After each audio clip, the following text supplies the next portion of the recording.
Most people walk around carrying something heavy, not a bag, not a physical weight, but the memory of something someone did to them. It happened months ago, maybe years ago. The other person has moved on.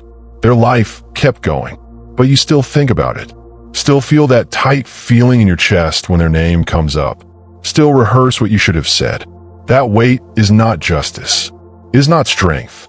It is not even pain anymore. It is a habit. And habits, even the destructive ones, can be broken. If this channel has helped you think differently about your life, hit the like button and subscribe. New videos every week on living with clarity, discipline, and purpose. Number 1. The grudge is never about the other person. There is a common belief that holding a grudge means you care about what happened to you, that it is a form of self-respect, a refusal to let someone off the hook.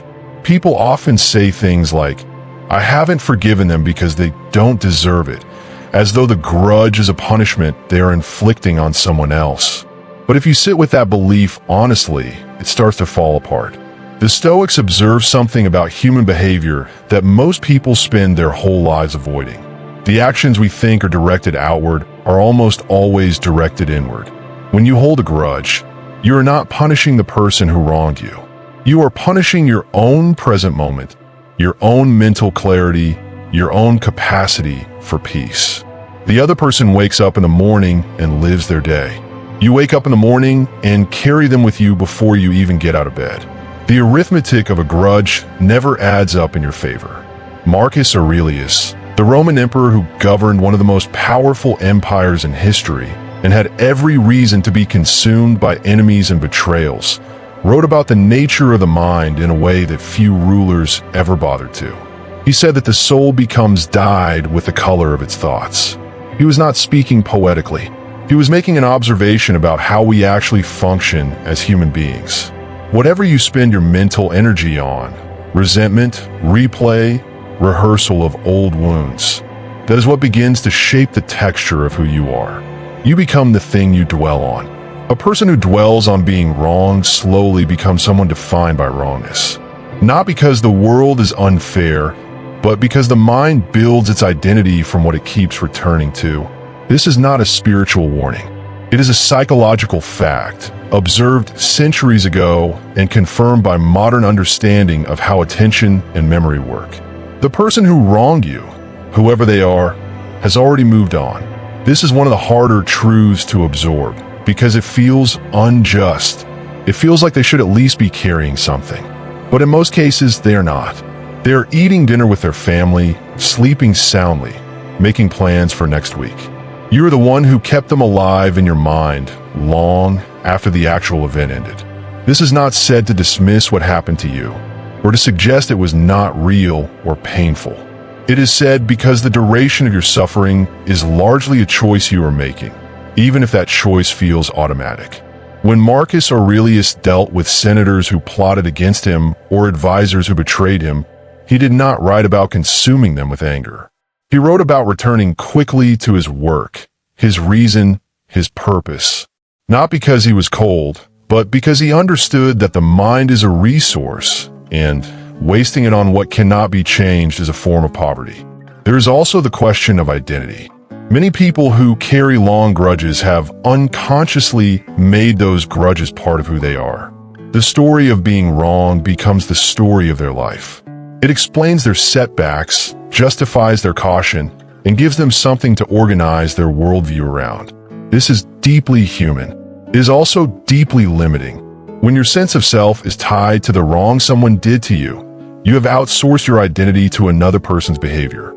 You have given them a permanent seat at the table of your self-concept. The Stoics were deeply concerned with this, with the question of who owns your inner life. Epictetus, a man who was literally enslaved, argued that no one can take your freedom if you refuse to hand it over. The grudge is how people hand it over voluntarily, in small daily installments, without realizing what they are doing. Let us be honest about what a grudge actually costs. Not in vague, spiritual terms, in real, measurable terms. It costs you cognitive space. Every time that person or event surfaces in your mind, You're pulling processing power away from your current life. It costs you physical energy. Resentment sits in the body as tension, disrupted sleep, and a baseline level of low-grade stress that accumulates over time. It costs you your relationships, because people who are living inside old wounds often read present interactions through the lens of past ones and start responding to people today as though they are the person who hurt them years ago. It costs you your future, because the energy that could go toward building something is instead going toward maintaining the weight of an old story. None of this is melodrama. It is just the simple, compounding cost of a choice that is mistaken for something it is not. What most people call a grudge, the Stoics would call a failure of reason. Not a moral failure, not a character flaw in some permanent sense, but a temporary collapse of the faculty that should be running the show. The Stoic understanding is that we are rational beings, and our capacity to reason is what separates us from pure reaction. When we hold grudges, we're not exercising that capacity. We are delegating control of our inner world to something outside of it, a memory, a narrative, another person's choices. The path back is not forgiveness in the emotional or sentimental sense. It is the recovery of reason. It is the decision to stop letting something outside you determine what happens inside you. That decision is available at any moment. It does not require an apology from the other person, a resolution to the conflict, or even a change in circumstance. It only requires a choice about where you direct your attention and the willingness to keep making that choice when the old pull returns. Number 2, how resentment disguises itself as strength. One of the main reasons people hold on to resentment for so long is that it does not feel like weakness. It feels like the opposite. It feels like refusal. It feels like not letting someone get away with something. In a culture that often confuses hardness with strength and softness with weakness, holding a grudge can feel like a form of backbone. I'm not the kind of person who just lets things go, someone might say, as though that is a point of pride. But the Stoics made a clear distinction between the appearance of strength and the reality of it. True strength is the ability to maintain inner order under pressure. It is the ability to choose your response regardless of what is happening around you. Resentment does the opposite. It removes that choice. It means the other person's past action is still dictating your present state. That is not strength. That is a leash that someone else is holding, even if they left the room long ago. Epictetus was very direct about this. He taught that the only things truly within our control are our own judgments, desires, and responses. Everything outside of that, what other people do, what they say, how they treat us, is outside our control. Most people understand this idea in theory and resist it in practice, because accepting it completely requires giving up the comfortable narrative that other people are responsible for your inner condition. Resentment is one of the main ways people cling to that narrative. If I stay angry, it proves the other person did something genuinely serious. If I let it go, does that mean it didn't matter? This is the false choice the mind presents. You can fully acknowledge that something was wrong, unjust, and painful, and still refuse to let it run your inner life. Those two things are not in conflict. Acknowledging wrongdoing and choosing not to carry it forward are separate decisions, and conflating them is what keeps people stuck. The disguise runs deeper still. Resentment often feels like clarity, like you finally see someone for who they really are, and holding that clear view is a form of wisdom. There's a partial truth there. If someone betrayed your trust, it is reasonable and wise to update your understanding of that person and behave accordingly. You do not have to pretend nothing happened. You do not have to go back to trusting someone who proved themselves untrustworthy. But there is a significant difference between updated judgment and ongoing resentment. Updated judgment is quiet, practical, and forward-looking. It says, I know what I know, I will act accordingly. Ongoing resentment is loud even when it is silent. It keeps revisiting, keeps reinforcing, keeps generating emotional heat around something that is already concluded. One is reason, the other is a loop. The Stoics valued practical wisdom. And practical wisdom means knowing when an assessment has been made and it is time to move forward, not to keep reassessing the same evidence for months or years. There's also a social dimension to resentment that makes it harder to release. When someone wrongs us, especially publicly or in the context of relationships that matter, holding the grudge can feel like a form of loyalty to ourselves in front of others. To let go can feel, socially, like losing, like the other person won, like you showed weakness, like the people watching will think you were a pushover. This is the opinion of the crowd entering your inner logic, and the Stoics were relentless about this problem. Marcus Aurelius wrote repeatedly about the danger of performing your life for an audience rather than living it according to reason. When you hold a grudge partly because of what it looks like to other people, you have added a second layer of outsourcing your inner life. Now, not only is the person who wronged you living in your head, but the imagined judgment of observers is too. The inner space becomes very crowded. None of those occupants are paying rent. None of them are helping you. The idea that releasing resentment is weakness is also factually contradicted by what it actually takes to do it. Letting go of a long-held grudge is one of the harder internal actions a person can take. It requires self-honesty about what the resentment is actually doing for you. It requires sitting with the discomfort of feeling wronged without reaching for the familiar relief of anger. It requires reorienting your identity away from a narrative you may have been living inside for years. None of that is easy. None of that is passive. Weak people do not do those things. They stay where it is comfortable, and resentment, despite its costs, is comfortable in the way that any long-held habit is comfortable. Real strength is the willingness to do the harder thing. And the harder thing, in most cases, is not holding on. It is letting the past stay in the past and returning your full attention to the present. The Stoics did not ask people to become emotionless. They asked people to examine whether their emotions were serving them or running them. Resentment that has been sitting for months or years is almost never serving you. It has long since stopped being a signal about something that needs your attention and has become a background condition, a low-level infection in the operating system of your daily experience. The Stoic practice here is not to suppress the feeling or pretend it is not there, but to ask it a direct question. What is this doing for me right now, today, in this moment? What decision, action, or insight does this resentment enable? If the honest answer is nothing, if the resentment is not informing any useful action or protecting you from any real present threat, then it is not serving you. It is serving the past.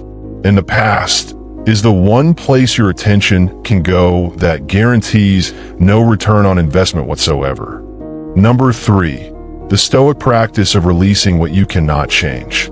The Stoics built their entire philosophy on one foundational idea: separate what is within your power from what is not, and direct your effort accordingly. This is not a passive philosophy. It does not say accept everything and do nothing. It says spend your energy where it can actually produce a result, and stop spending it where it cannot. When it comes to the past, to things that have already happened, to words already spoken, to actions already taken, the math is simple. Nothing you feel about those things can change them. No amount of resentment, rehearsal, or replaying will alter a single moment of what already occurred. The past is entirely and permanently outside your control. That fact is either terrifying or liberating, depending on how you relate to it.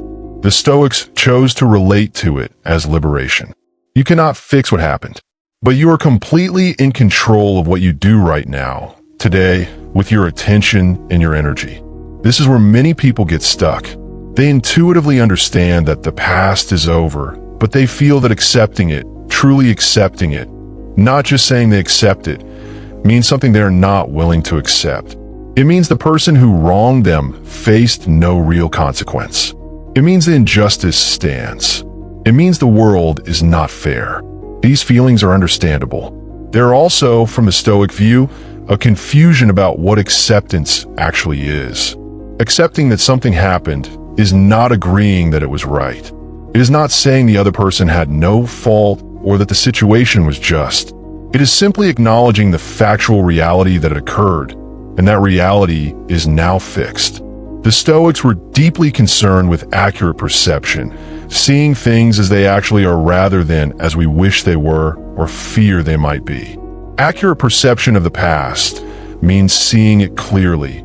It happened, it is over, and continued suffering around it is optional. There is a practice in Stoicism that is often misunderstood, the practice of indifference to what cannot be controlled. People sometimes take this to mean emotional numbness or disconnection from life. That is not what the Stoics meant. What they meant was something more precise, that certain things do not deserve the investment of your deepest emotion because they are not actually within the domain of what you govern. You govern your thoughts, your choices, your character, your response. You do not govern other people's behavior, past events, or outcomes you could not prevent. When someone wrongs you, their behavior belongs to their domain, not yours. What they did says something about their character, their reasoning, their condition, not yours. Your only domain in that situation is your response. And if your response is to carry resentment for years afterward, you have spent enormous resources in a domain you were never meant to govern. The Stoics called this a form of waste. Not moral waste, but practical waste of the one resource that is entirely yours. Seneca wrote extensively about time, about how carelessly most people spend the one thing that cannot be recovered. He was harsh about it, bluntly so. He said that we act as though we have an endless reserve of time, and then are shocked when it runs out. Resentment is one of the most expensive purchases you can make with your time, because it extracts cost continuously, not just once. Unlike a bad decision that happens and is over, resentment is an ongoing subscription you pay on daily. Every morning you wake up and carry it forward. You are spending another day of your actual life on something that already happened and cannot be changed. Seneca would find this genuinely alarming. Not in a judgmental way, but in the way a person is alarmed when they see someone they care about throwing away something irreplaceable. Your time, your attention, and your mental peace are irreplaceable. A grudge is a way of throwing them away a little at a time. There is also the question of what you are not doing while you are maintaining a grudge. Every act of sustained resentment is a displacement. Something else is not getting your energy because the resentment is consuming it. Your relationships in the present moment are getting a version of you that has some portion of its attention elsewhere. Your work is getting a mind that is not fully present. Your own growth, your own goals, your own development of character, all of this is operating at reduced capacity because part of the machine is running a background process that serves no function. The Stoics were deeply interested in human excellence, in becoming the best version of yourself, living according to reason, contributing something meaningful to the people around you. A person carrying significant resentment is operating below their own capacity, not because they are weak, but because they are misdirecting their strength.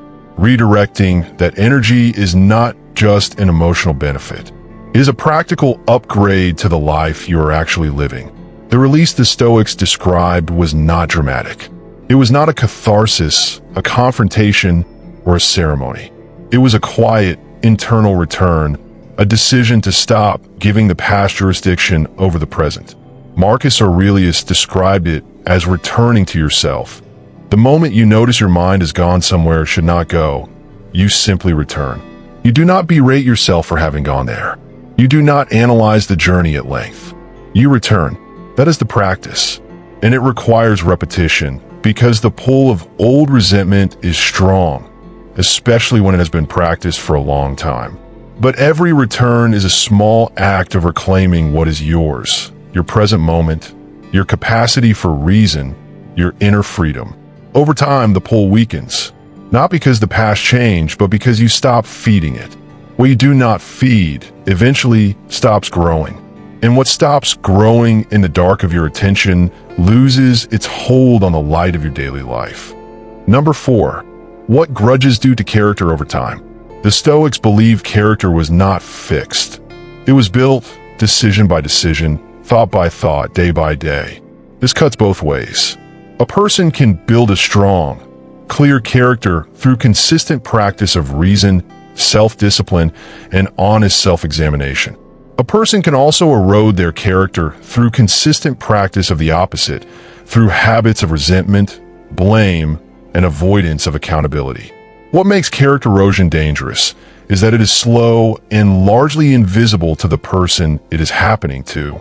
You do not wake up one day and notice that resentment has changed you.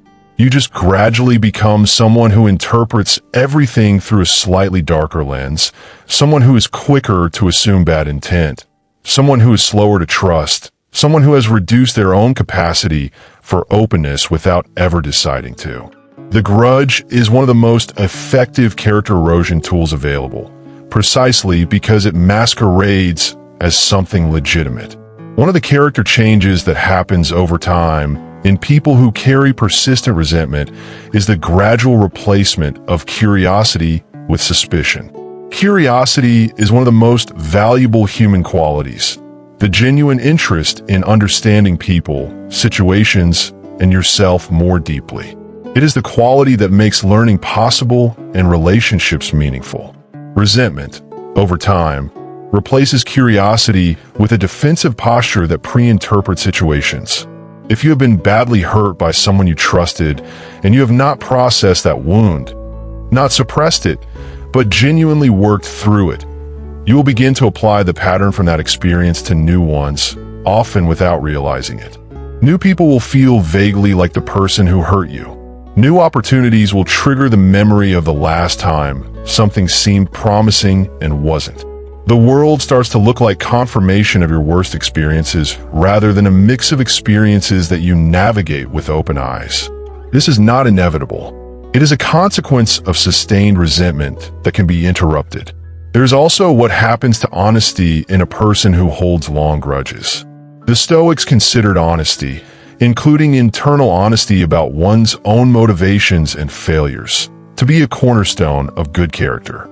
But grudges are often maintained, in part by selective memory. The mind, when it is invested in a grievance, tends to remember the evidence that supports the grievance and filter out evidence that complicates it. Over time, the story of what happened becomes increasingly one-sided. Not because the person is consciously lying, but because the memory and the emotion have worked together to create a version of events that is easier to remain angry about. This is a well-documented feature of human cognition. The Stoic practice of honest self-examination pushes back against this directly. It asks, what is my actual role in this situation? What am I choosing not to remember because it would complicate my narrative? What is the other person's full humanity in this story, even if they were wrong? These are uncomfortable questions, and resentment exists partly to help people avoid them. Over time, people who sustain resentment also tend to develop a reduced tolerance for the ordinary frictions of human relationship. Normal relationships involve disappointment, misunderstanding, and imperfection. People are not consistent. People make mistakes. People prioritize themselves in ways that sometimes inconvenience or hurt others without malicious intent. A person with a healthy, resilient character can absorb these frictions without catastrophizing them. A person who has been practicing resentment develops a lower threshold. Small slights start to feel like larger betrayals. Ordinary failures start to feel like confirmations of a negative view of people in general. The character becomes more brittle, not stronger. This brittleness is often mistaken for discernment. I just don't tolerate nonsense anymore. But it is actually a sign of reduced capacity, not increased wisdom. True discernment can tell the difference between a genuine threat to your values and a normal human limitation. Resentment cannot, because it has trained the mind to see threat everywhere. The Stoics put great emphasis on the idea of justice. Not legal justice, but the deep human sense of fairness, responsibility, and treating others according to reason. Resentment feels connected to justice. It feels like a moral refusal to accept wrongdoing. But sustained resentment almost always begins to violate justice in its own way. It starts to generalize. The person who hurt you becomes a representative of all people like them. All men, all women, all people in authority, all friends, all family members. The wound from one source spreads across categories, and you begin treating people who had no part in your original experience as though they carry some share of the original wrongdoer's guilt.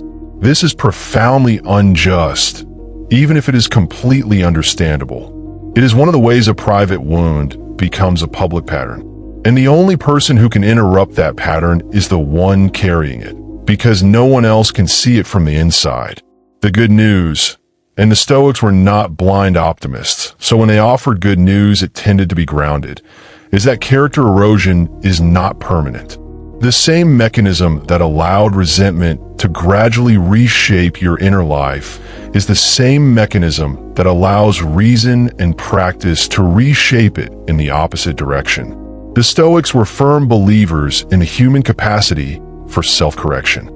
Marcus Aurelius wrote his private notes to himself as a form of ongoing practice, reminding himself daily of the principles he believed in and the person he wanted to be, because he knew that without active maintenance, the mind drifts toward its defaults. The path back from resentment-shaped character is not a single dramatic moment of transformation. It is the same kind of daily practice, returning to reason, examining your thoughts honestly, asking what serves you and what doesn't, and choosing again and again to be the kind of person whose inner life is governed by wisdom rather than old wounds. Number 5, the freedom that comes when you finally let it go.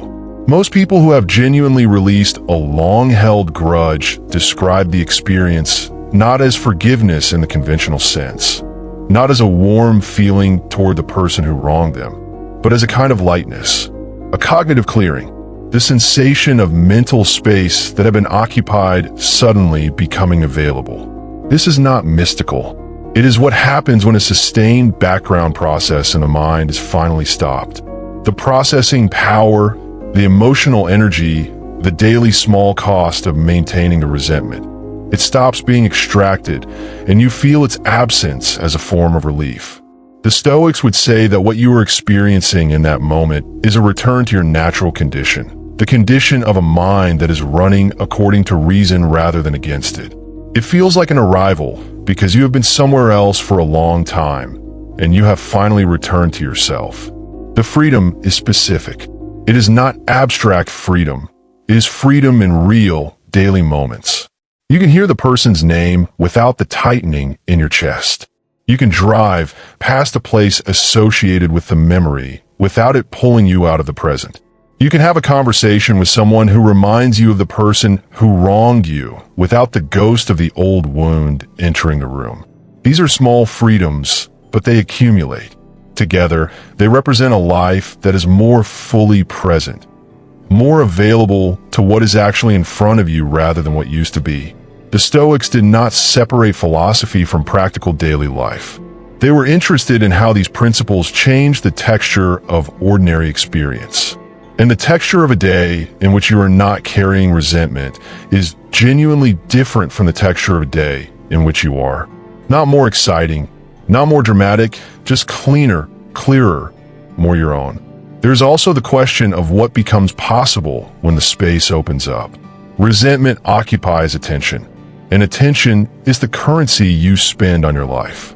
When resentment stops occupying attention, that attention is available for other investments, for the work you care about, for the people in your present life who deserve more of you, for the development of skills, ideas, and purposes that got deprioritized while you were managing the background weight of old wounds. Many people who release long-held resentment describe a period afterward of unusual productivity or creativity. Not because something external changed, but because internal resources that have been tied up are now free. This is not a coincidence.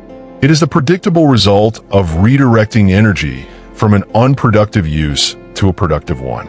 The Stoics would call this living according to your nature, using your rational, creative, purposeful capacity for what it was actually designed to do.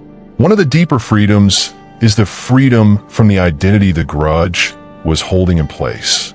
When resentment is released, you're no longer the person who was wronged by that specific thing. That event becomes part of your history rather than the organizing center of your self-concept.